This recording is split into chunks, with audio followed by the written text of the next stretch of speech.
creating a new column.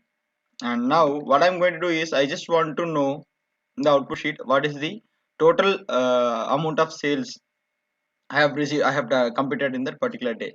So what I'm going to do is total price. I'm going to give a name of the column, and I'm using the lookup value function. You can see the syntax over here: result name, search column name 1, search value 1, and even you can go with multiple search also.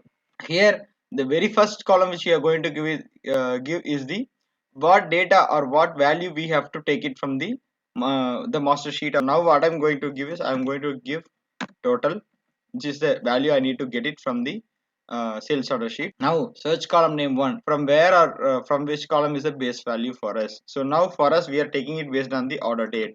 So ensure that you are giving it order date from the same master data sheet, not from the other table, and give a comma.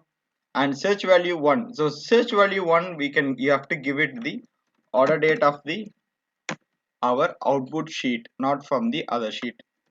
Close the bracket and hit enter.